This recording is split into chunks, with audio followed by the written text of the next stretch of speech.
Hi, my name is Ricardo Bustos, and I'm gonna talk about what we saw today in class, that is knowledge economy and global economy. We started up with the evolution of economy. We started with traditional economy and ended up with our today's economy, that it is knowledge economy.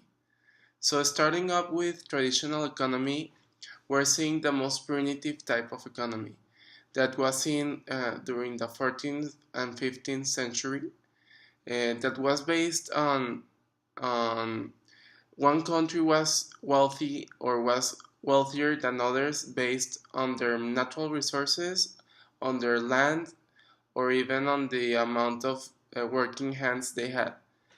However, the economy started to evolve. It passed from agriculture to feudalism to the introduction of industry. Today's economy, it is known as knowledge economy, and it is based in knowledge or in the information we possess. As a summary of knowledge economy, in general manners, it is using knowledge or information in order to create goods or services that will help to create goods, to create gains, or to create value.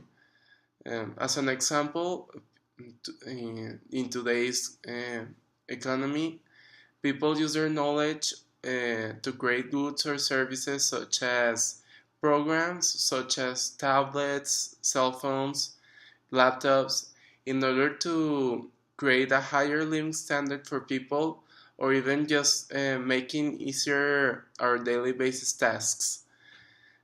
Continuing with knowledge economy, we saw globalization that leads to global economy.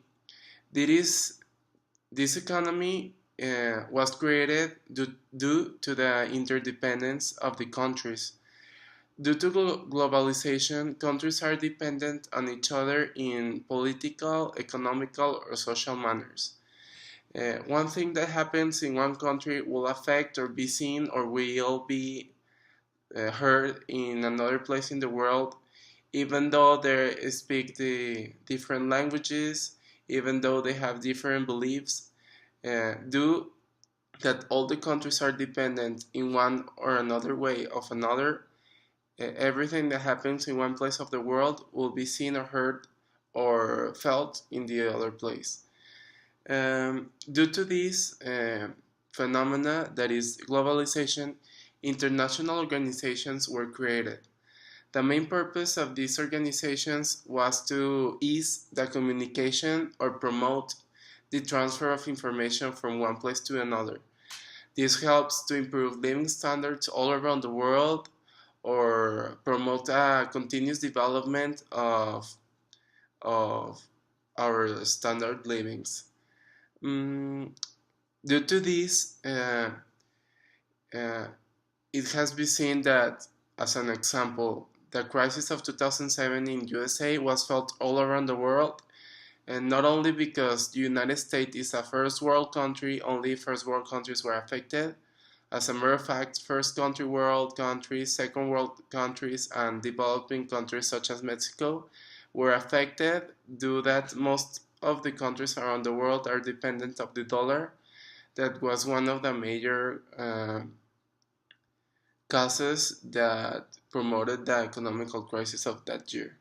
As well, this year we saw the European Union, that even though Mexico has nothing to do with it, our economy was affected due that the euro and the dollar have a huge influence in our external commerce from Mexico to other parts of the world. So as a summary, we do saw those two main terms, that was knowledge economy and global economy. Okay, so in our second class, we started to talk about our global economy. We talked about factors of influence, risk, and opportunities, such as social techniques, personification, the next industrial revolution, and geopolitical wars. Within geopolitical wars, we talked about peaks and BRICS, in which BRICS are developing economies, and peaks are countries that their economies are falling or crashing. As well, we talked about the impact of social medias in our economy, in which we saw a video that social media create a greater ROI than TV advertising. Later on, we talked about international trade theories. One of them was mercantilism, in which it mercantilism states that it is more important to export than importing. As well, we saw absolute advantage, that it is one country specializing in the production or manufacturing of one thing. We also saw comparative advantage, that it is one country sees what he is best at and finds a way of becoming better and more efficient. At last, we saw product life cycle, that it is that the innovator becomes the importer. As an example, we saw Xerox, that was an American brand, which started in America, then it went to Europe, make a joint venture, and then instead of producing in America, it imports from outside the country. As well, we saw economy of scale. Economy of scale consists in creating a greater volume in order to reduce costs. At last, we saw Michael E. Porter's diamond model, that consists in 4 stages. Firm strategy, that is related to direct competition. Demand condition, that it is producers feel a greater pressure due to demand. Related industries, that it is the sharing of ideas among other industries in order to innovate or become better. And at last, the factor condition, that says that people create and not inherit the resources they use for their production. We talked about globalization process, and we talked about international trade. The main purposes of international trade is to achieve a trade surplus, a specialization, which leads to economy of scale, and increased research and development. We also saw trade policy instruments, which consist of tariffs, that in Mexico are known as aranceles. We talked about subsidies, about quotas, which limit the amount of import goods that enter to the country, the certificate of origin, which says that one fraction or one part of the good that is going to be imported has to be made locally, and administrative policies, which make more difficult the importing of products. We also talked about the governmental intervention in the economy. We talked about Adam Smith and his theory, or his idea of hands-off economy, which represents pure capitalism. We also saw examples of international trade such as NAFTA.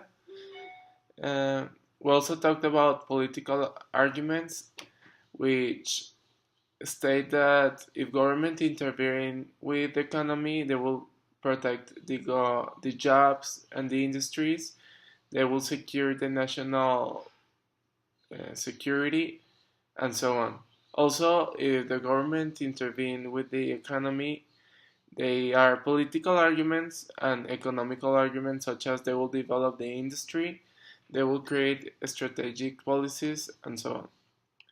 We also talked about participants in the global economy, which are NGOs, also international trade organizations, and the most basic ones that are the government, companies, regions, etc. We also talked about why international trade is good or beneficial for a country. First of all, it brings global competition. It promotes an advance in IT or technological intelligence. We also saw examples such as the international trade between Canada, USA, and Mexico, or the European Union, which also is known as regionalization of trade. We also talked about why it's beneficial or why to enter to foreign markets. One of the benefits of it is that you enter into bigger markets, which consist of having a greater demand, access to IT, uh, better trade arrangements, you get new resources, and you can enter to an economy of scales. Also, we talked about trading and its fundamentals, which are products and services. Products are made on undeveloped countries, which are seeking for a better living standard. And services are created by developed countries, which have a good standard of living. Products are goods that you can possess, and services are intangible things. We also talked about the balance of trade, which is the difference between import and exports. A superávit is when you export more than you import, and a deficit is when you import more than what you export.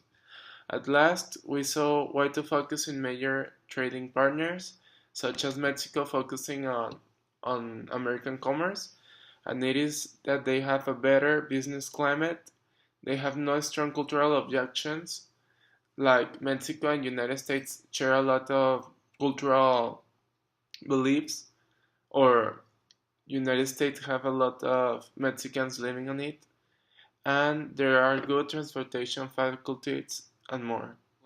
We talked about multinational companies, their strategies, and their characteristics.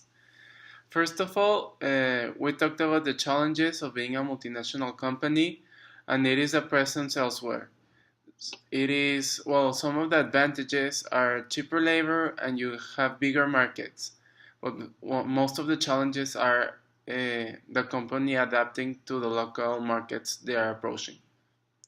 Why doing international business? Well, you will enter to a bigger market, you will achieve economy of scales, you will become more competitive. But what do you need? First of all, you require your managers to have a clear view of the mission and vision of the company. How can you enter to international business? First of all, you have to have a strategy. One can be to have a competitive advantage, in which your company's goal is to achieve and maintain a unique and valuable position in the market, such as having the differentiation in the price, or having better quality products, or something like that. We also talked about global strategic planning processes, in which we talked about quantifying goals, formulating strategies, making plans for a specific market or people you're going to sell, and analyzing the environment you're approaching. Okay.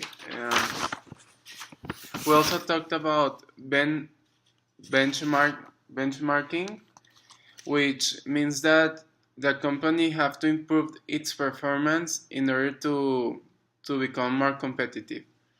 One of the ways of becoming better or improving itself is by internal benchmarking. There are 4 types: internal, competitive, functional, and generic. The first one, internal, is comparing inside a firm and becoming better.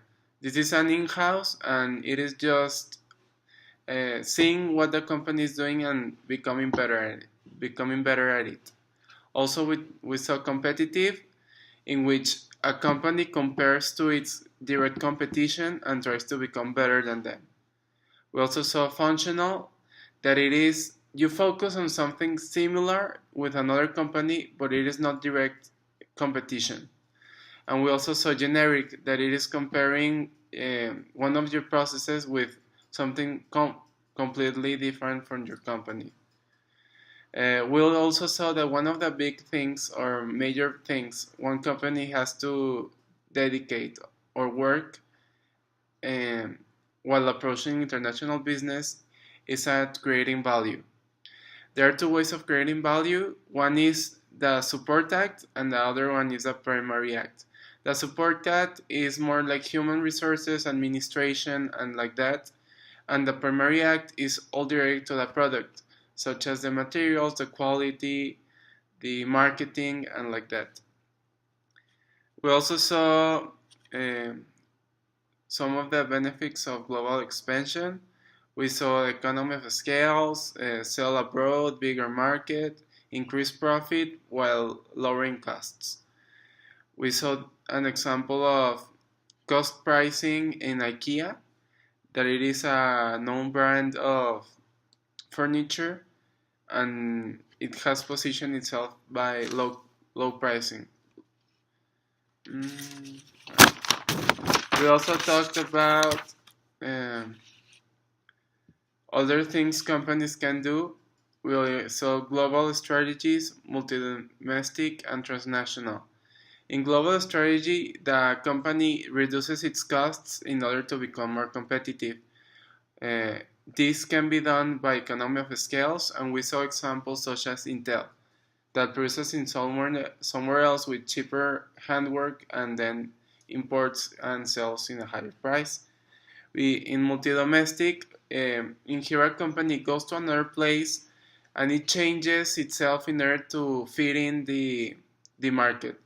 We saw Tivana, that is a way of Starbucks to approaching the tea market, and MTV that went to like an Arab or Islamic place and changed its way of of showing videos and like that in order to be liked by the market. At last, we saw transnational, that we saw examples as Cat or John Deere, in which they produce in another place, reduce their cost, and adapt to the local market. Last class, we saw ethics in international business. As a broad or general definition, ethics in international business are the principles of doing right or doing wrong. One way of seeing ethics is in the conduct of the person, the members, or the organization. How they are working, how are they planning, how do they plan to compete with others, how do they plan to reduce their costs, to innovate, or how do they act in a way of becoming better. We also saw ethical strategies that companies do, and this means that the way companies plan or develop plans in order to become better or increase their profits. As well, we saw that in these strategies there can be ethical dilemmas, in which there are ethical limits that a company has to take in consideration before acting, in order to prevent damaging the environment or taking advantage of needed people. As an example of these ethical dilemmas, we saw infrastructure, human rights, and tragedy of the common, as well as corruption. In infrastructure, we saw an example, a video of a building falling, in which one of the brands that are mentioned was Joe from Canada, and the problem was that the government or the company in charge of the building didn't took the consideration of rebuilding or taking care of or investing in the building, and the cause of this was the falling and the killing of many other people that were working. On human rights, well, we saw a video of Apple with Chinese people or Korean, and the problem was that Apple took advantage of these people who needed the jobs, and they make them work a lot of hours. They said their legs got hard and they couldn't walk. Some people tried to suicide and like that. On Tragedy of the Common, we saw a quick video of like people growing farms and destroying the environment. I didn't care about it. And also there was an example that we talked about in class about people destroying the environment in order to get money. On corruption, well, people bribe other people. We also saw an example in class in which they bribe the authorities in order to prevent taxes or in order to pass exams about their infrastructure, about how they treat people, and like that. We also talked about personal ethics, decision-making process, organization culture, unrealistic performance goals, and leadership. As an example in leadership, it is like if the leader is unethical, the ones below him will act unethical, such as the managers. If the boss is unethical, the one beneath it will be, and like that. So all the hierarchy will be damaged. On unrealistic performance goals, it is like the manager encourages people to work even more than they can, and due to this, people have to work on an unethical way in order to achieve those goals. At last, on organizational culture, the Miss told us an example of her work in which she saw the way other people liked it, how they treated each other, and that unethical behavior affects all the company itself. Last class, we talked about the entry forms, and it is one of the most important decisions while entering to an international market. There are two major decisions, or basic decisions, in which you base whether to enter or not. It is which foreign market do you want to enter, which one, when, and on which scale, and which entry form will you select in order to do that. The market selection is when you decide whether to balance the benefits, the risks, and the cost in entering an international market. Some of the criteria that you have to take in consideration are the partnerships you would like to have, the market in which you would like to enter, the demand of the place you're entering, the stability of the area or the government, and the competition inside that market. To start with, when on entry forms, it is the entry time. It is when to enter to a market. It is either when you build a loyalty and you have a huge market behind you, or your brand or your product is well positioned and people will buy it, or you can generate scales and volumes. It is when you are capable of producing a lot with lower costs. Another one is the scales, such as an example in here, 7-Elevens and Circle K's. 7-Eleven entered with a huge scale. You can see 7-Elevens everywhere in less than 2 years. And Circle K's, there are like 2-3 in Torreon over 3, 4, 5 years. In comparison to the 7-Elevens, Circle K entered with a lower scale. And what is the purpose of this? Well, with lower scale, you can play a little bit with the market. You can enter to a market without jeopardizing a lot of your assets. Or 7-Eleven entered in huge scale and owned almost all of the market. Another ways of entering to a market rather than in huge scale putting your business in here is joint ventures, franchising, license, exporting, subsidiaries, and purchasing. Joint venture, the advantage is that you don't lose your integrity in the new brand. However, you depend on another brand and you have to give them information in order to build a new product. Licensing is you give permission to another company to use your name. One of the problems it is that they can use incorrectly your brand and give it a bad meaning, but a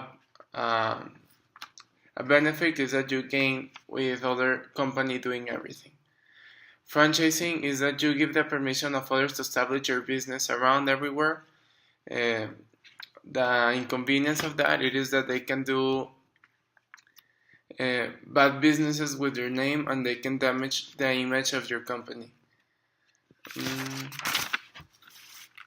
At last, we saw strategic alliances, that it is agreement among companies to participate in commercial activities.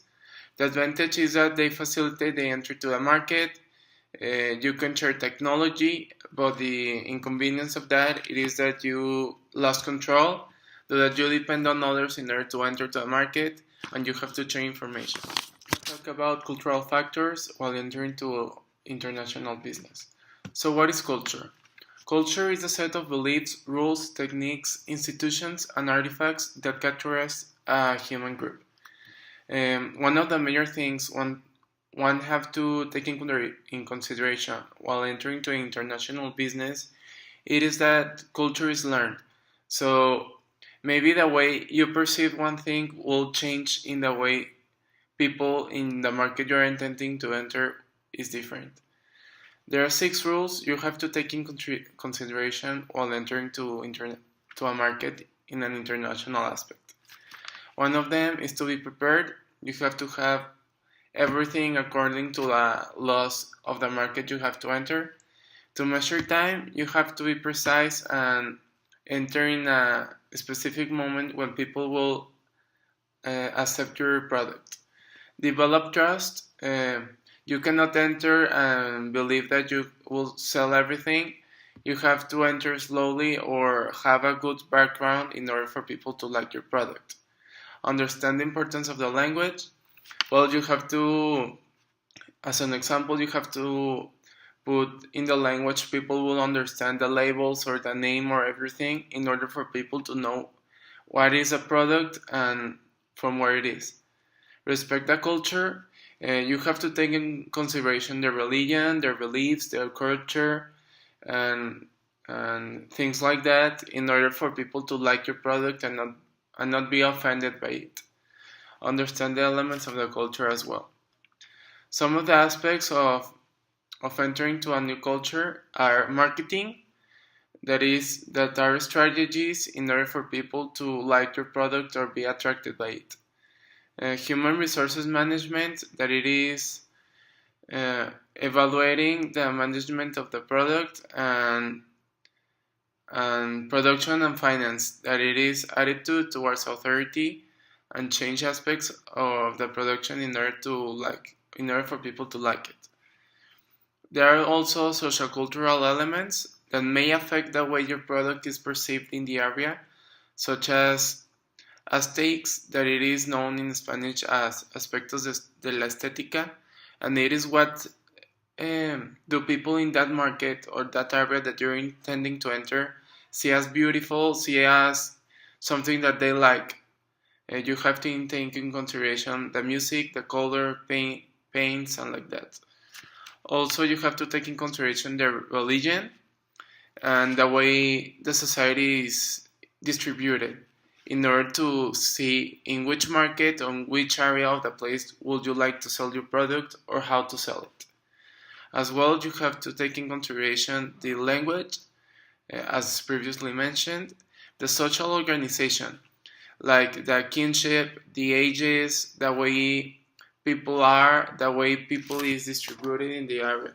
At last, you also have to take in consideration the education in order to label the items. You have to take in consideration the way people read, the way people understand, and which products will they intend to buy more or less, depending on their literacy rate. At last, we saw geographical factors such as location, and this can be helpful to, as an example, Mexico, Canada, and United States, and the NAFTA, the European Union. All of these guarantee an easy distribution channel for your products and a good commercial area. The topography, such as languages and the way ethnicities are distributed among the area.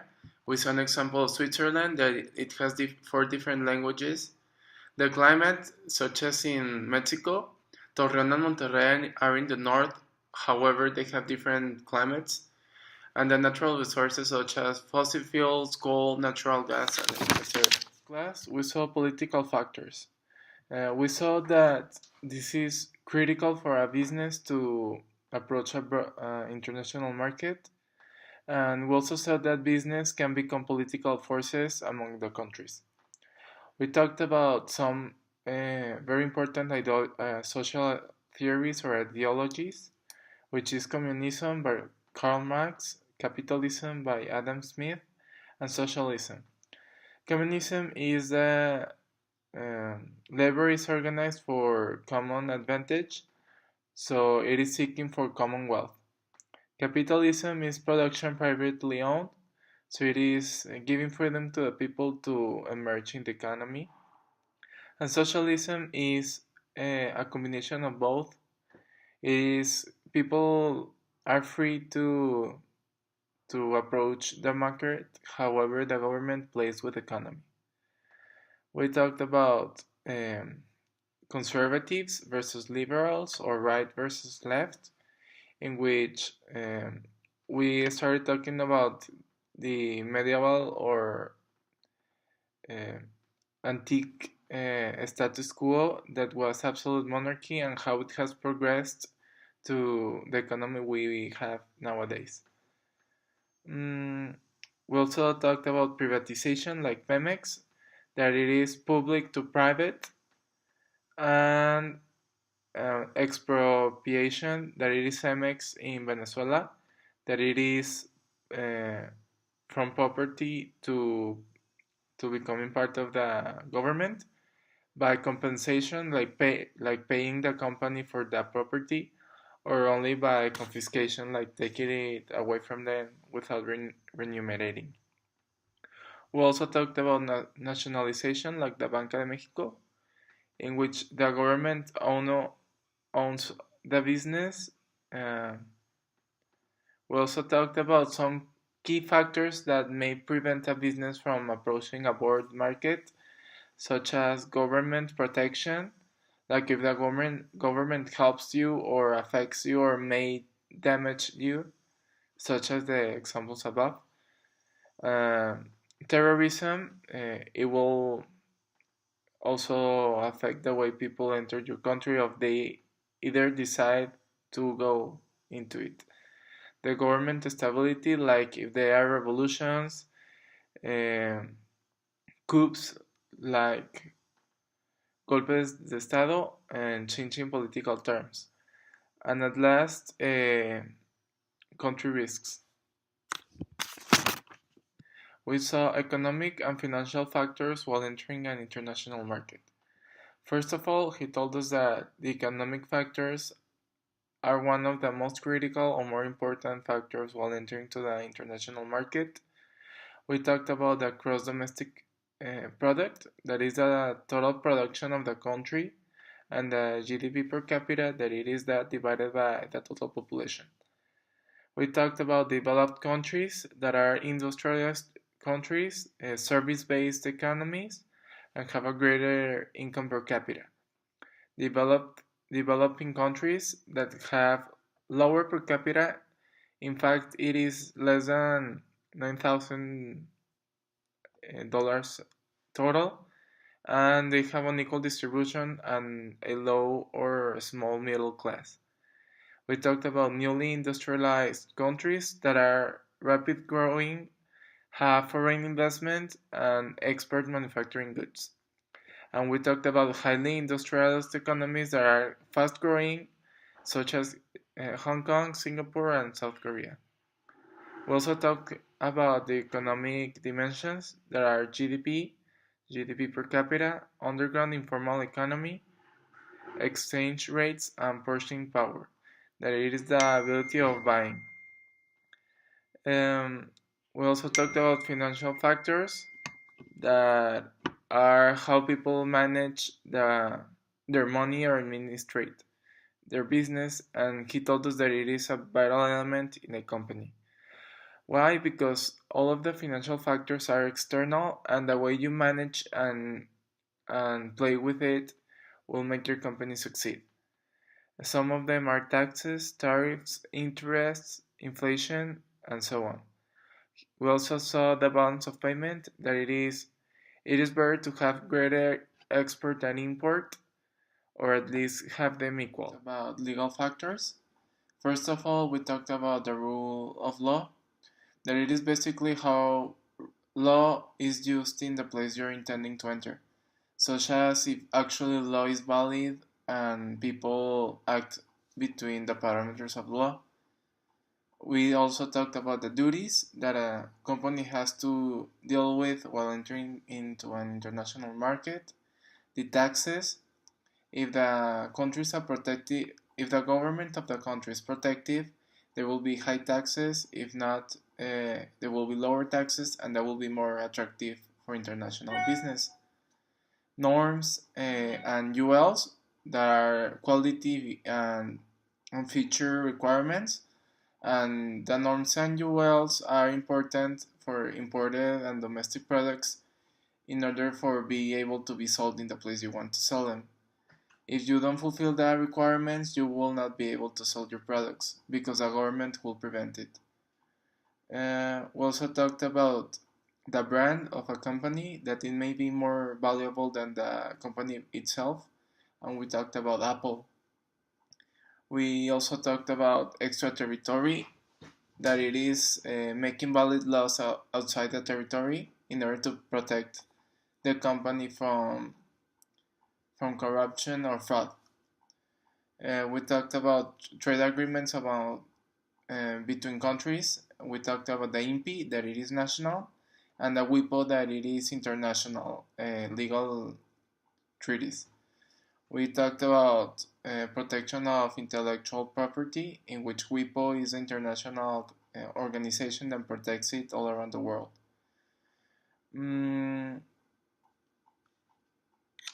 We also talked about where can we place international laws. They can be public or private. We can make international laws publicly, like government relationships, diplomatic issues, and like that, and private, like legal treaties or arrangements between industries working or exercising all around the world. We also talked about litigation, that it is when there is fraud or something like that, you go into a trial in which you see how to deal with it. And within intellectual property, we talked about patents, trade names, trade secrets, like Coca-Cola's recipe, trademarks, and copyrights. That all of these protect your product or your service from being copied all around the world. And as an example, with WIPO, you can be able to protect it from copycats in all over the world, like in China or something like that. Okay, so now I'm gonna grab all around. We're talking about international commerce around the world and the economy nowadays. So, according to the New York Times, the American stock market rised due to the upcoming Thanksgiving holidays. As a global perspective, the American stock market rised 0.13% as a whole, which is really impressive to happen because there are going a lot of things all around the world, especially in Europe. As an example, shares of the Iran company rose 3%, while HP sank due to the weak sales of software and PCs. As well, in the European markets, in Germany, the stock market, the DAX, rose 1.6%, which is great because a few months ago it was sinking due to the economic crisis that they were going on in the European Union. As well, France gained 1.4% in their stock market, which is really impressive because a few weeks ago they had a terrorist attack and all of the inversionists were afraid of inverting their capital or their money in this country. As well, in Russia and Turkey, their stock markets fell really sharply due to the recent attack that Turkey had in the airplane of Russian army, which was going to Syria. As well, the Asian stock market fell. From these countries that their stock market fell are involved Taiwan, Singapore, New Zealand, and Thailand, while Indonesia and the Philippines rose. Only 0.6%, but it is better than falling as the others that fell in an average of 0.4%. As well, the United States rose due to their service sectors. As an example, the crude oil of the United States remained constant, but however, it is great because even though it didn't rise, it was expected to fall due to all of the things going on in the world. As an example, the euro fell in comparison to the dollar from 1.06 to $1.05.